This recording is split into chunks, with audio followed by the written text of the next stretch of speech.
Good morning, students. How are you all? I hope you all are good. This is your English class. My name is Shavana Buloch from Crystal School. In previous video, we have started a new chapter, chapter number 9, Maggie's First Reader. We have completed the half of the portion. In this story, there is a character, name is Maggie Gregory. She is a very innocent, very respectable housewife, and she is having a son and a husband. Both loves each other very much. One day, father suggested Gregory at least she should know how to read and write. Father actor suggested his son to teach his mother. And उनके जो सन थे Timothy वो Maggi को पढ़ाना शुरू करते हैं और सूनर एंड लेटर मैगी को पढ़ना आ जाता है और उन्हें इतना अच्छा लगता है पढ़ के कि वो दिन रात सारा काम छोड़ के सिर्फ पढ़ती रहती है डिफरेंट काइंड्स ऑफ नॉवेल और उनकी आंखों के सामने जो कुछ भी आता है वो पढ़ना शुरू कर देती है. Now she is having that hunger to read और उस वजह से उनके जो हस्बैंड हैं और उनके जो सन हैं बहुत परेशान हो गए इनकी इस आदत से, क्योंकि ना उन्हें वक्त से खाना मिल पाता है ना उनको फ्रेश खाना मिल पाता है. अब मैगी सब कुछ बाहर से मंगवाती है. वो इतनी पढ़ने में बिज़ी हो गई हैं कि उनको ऐसा लगता नहीं है कि मैं कुछ और काम करूं, इंस्टेड कि बस मैं पढ़ती रहूं. लेट्स सी अब आगे के पार्ट में क्या होता है. So I request all of you to open page number 106. So let's begin this story. Father O'Flaherty calls in one day dinner are to find Maggie's dug into War and Peace. तो एक दिन father ओफ्लाहर्टी उनके घर पे आते हैं और वो क्या देखते हैं कि मिसेस ग्रेगरी हैं, मैगी हैं, वो एक नॉवेल पढ़ रही हैं. नॉवेल का नाम है War and Peace which is written by Leo Tolstoy. So Maggie बिल्कुल पढ़ने में बिजी है. See what you have done, father, remarked Harry. A right good housewife she were, but you had to stick your nose in and make her read. Oh, there is nothing for it. Man Grundy, the priest, but interfere again, alas. Too late to unteach her, but no home could go on like this. So अब क्या होता है, Harry है जो Maggi के husband है, वो father से कहते कि फादर देखो आपने क्या कर दिया. मेरी वाइफ इतनी अच्छी थी जो पूरा काम करती थी घर का, एक हाउसवाइफ थी, आपने उनको पढ़ने का बोल के उनको पूरा चेंज कर दिया. आपको अपनी नाक अड़ाने की या फिर बीच बात में घुसने की क्या ज़रूरत थी. स्टिक योर नोज़ मतलब कि आपको इंटरफेयर करने की क्या ज़रूरत थी. तो फादर कहते हैं कि there is nothing for it, अब कुछ नहीं हो सकता, मैं दूसरी बार ऐसा नहीं करूँगा. अलहास मतलब दुख हुए हो गए. वो कहते हैं कि इट्स टू लेट, अब बहुत लेट हो चुका है उसे समझाने के लिए, अब जैसा है वैसा ही रहने दो. Maggie remained indifferent to all cursing and coaxing until Harry and the priest had the idea of reading day. अब क्योंकि ग्रेगरी एकदम बिजी रहती हैं पढ़ने में, तो फादर एंड हैरी दोनों ने एक ट्रिक डिसाइड की कि इतना समझाने के बाद, इतना बोलने के बाद, जब उनके ऊपर कोई इनडिफरेंट कोई इफ़ेक्ट नहीं हो रहा, उनको कितना समझाया, लाइक बैड वर्ड्स यूज़ किए, क्वेक्सिंग मीन्स जेंटली प्यार से भी समझाया, लेकिन वो समझने के लिए तैयार ही नहीं थी. तो हैरी एंड प्रीस्ट ने उनके लिए एक वक्त तैयार किया जिसे कहते हैं reading day. I am a fair chap Maggie as well as you know, said Harry. Me and Father O'Flaherty react this to be liberal offer. So अब कहते हैं, हैरी कहते हैं कि I am a fair chap. Chap मतलब एक बहुत अच्छा इंसान हूँ. तो मैगी मेरे पास आपके लिए एक कंडीशन है, ऐसा हैरी कहते हैं मैगी को. मैंने और फादर ओफ्लाहर्टी ने आपके लिए कुछ डिसाइड किया है और एक आपके लिए हमने एक अच्छी ऑफ़र रखी है. We set aside every Thursday for reading from midnight to midnight C. That's not to say you can't snatch an hour now and again, providing you have a meal on time. Near enough. But on this day every week you do not but read till your eye ache. तो अब Harry क्या कहते हैं कि मैंने और father ने एक बहुत ही अच्छा आपके लिए ऑफ़र डिसाइड किया है। थर्सडे के दिन आपको पूरी रात से लेकर अगली रात तक हम पढ़ने के लिए देंगे, लेकिन उसके अलावा जितने भी दिन होते हैं उन दिनों में आपको घर पे अच्छे से काम करना है, हमें अच्छे से खाना देना है, और थर्सडे को लेकर अगले थर्सडे की रात तक आप इतना पढ़िए कि आपको कोई नहीं रोकेगा, भले इतना भी पढ़िए कि आपकी आंखें दर्द हो जाए।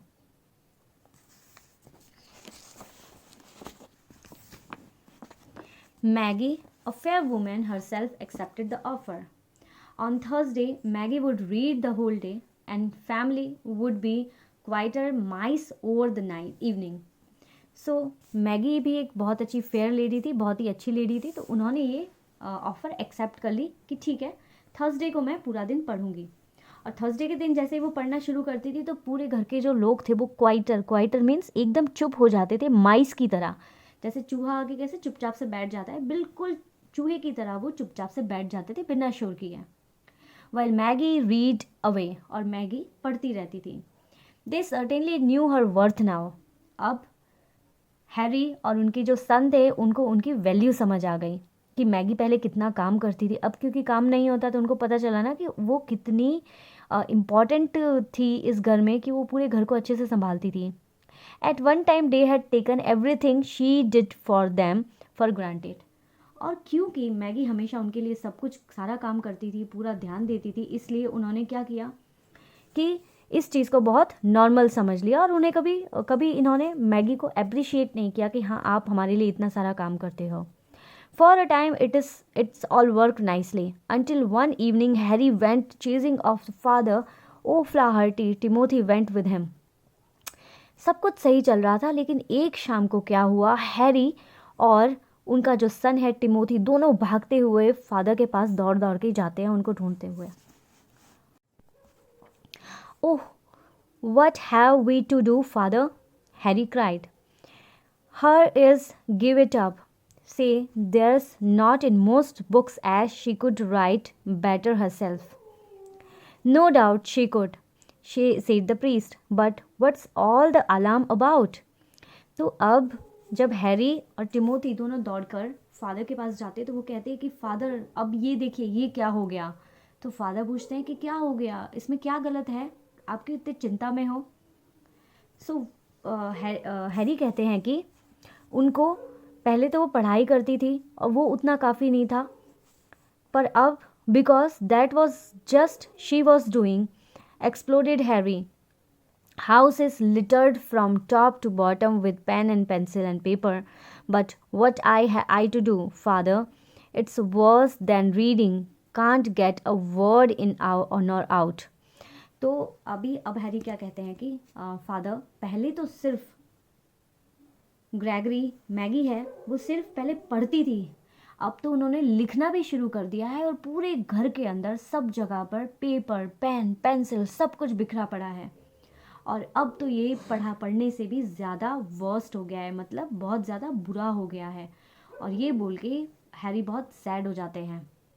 Nothing, do nothing at all, said the priest flatly. We must accept that fact, your wife is very respectable women. तो फादर उन्हें कहते हैं कि कुछ मत करो, सब कुछ जैसे चल रहा है वैसे कहने दो। बड़ी सिंपल तरीके से कहते हैं, फ्लैटली मीन्स बहुत सिंपली। हमें इस चीज़ को एक्सेप्ट करना चाहिए कि आपकी वाइफ बहुत ही अच्छी वुमेन है। She is very remarkable means बहुत ही ज़्यादा डेडिकेटेड वुमेन है, ऐसा फादर कहते हैं हैरी को।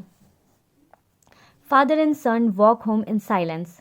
जो हैरी एंड टिमोथी हैं बहुत साइलेंटली घर पहुंचते हैं। As they walked into Clagro, Harry looked at Timothy and thought he detected a glint of pride in the boy's eye. अब जब फादर एंड सन दोनों कैलग्रो में जो स्ट्रीट थी वहाँ पे रहते थे, तो दोनों जाने जैसे घर की तरफ जा रहे थे, तो उस टाइम हैरी क्या देखते हैं टिमोथी की आंखों में, कि टिमोथी की आंखों में बहुत ज़्यादा शाइन, ग्लिंट मीन्स बहुत शाइन, और प्राइड मीन्स बहुत प्राउड फील करने लगा वो अपनी मदर को लेकर। डिटेक्ट मीन्स फील किया। हैरी ने अपने सन की आंखों में, टिमोथी की आंखों में बहुत ज़्यादा प्राइड और शाइन फील किया अपनी मदर की इस writing skill and reading skill को लेकर। Washing up is waiting dad, shall we get down to it, ask Timothy. तो टिमोथी कहते हैं कि पापा अब बर्तन आपका अपना वेट कर रहे हैं, हमें उसे जाके धोना है, तो क्या अब हम चलें? The book will take years, said his father with a set. तो अब हैरी कहते हैं कि पहले तो सिर्फ पढ़ती थी, लेकिन अब तो लिखना शुरू किया है, तो लिखने में तो सालों लग जाएंगे। और ये बहुत सैडली वो थोड़ा नम आंखों से कहते हैं, if it is like her cooking and baking dad, it will be worth waiting for. तो टिमोथी क्या कहते हैं, टिमोथी बहुत अच्छा रिप्लाई देते हैं इस चीज़ का कि पापा अगर वो इतनी अच्छी कुकिंग करती है, इतनी अच्छी बेकिंग करती है हमारे लिए, और शायद आगे जाके वो इतना अच्छा लिखे भी, तो कितनी अच्छी बात है। वर्थ वेटिंग मीन्स हमें बहुत फ़ायदा होगा उनका उस चीज़ के वेट करने का।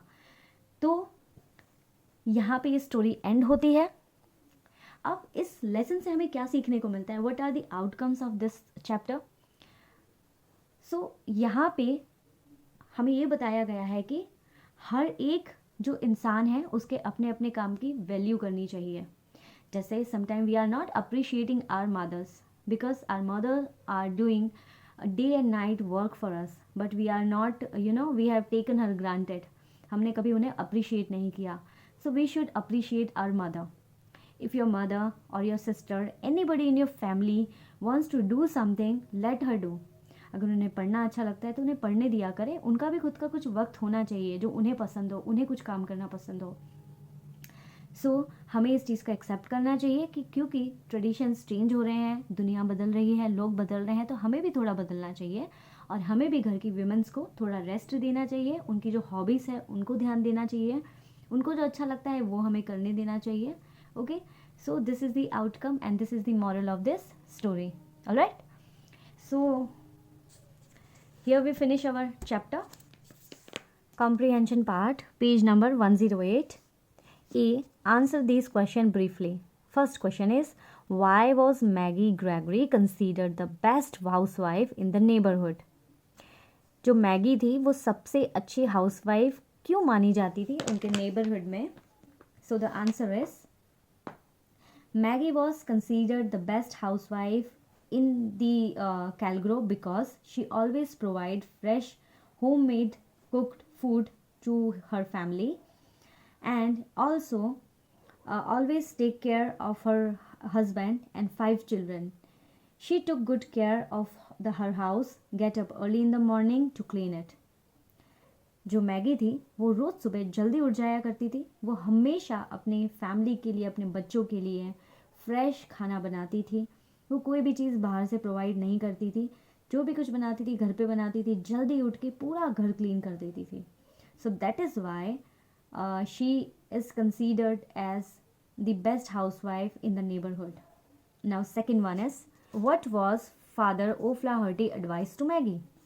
फादर ने मैगी को क्या एडवाइस किया?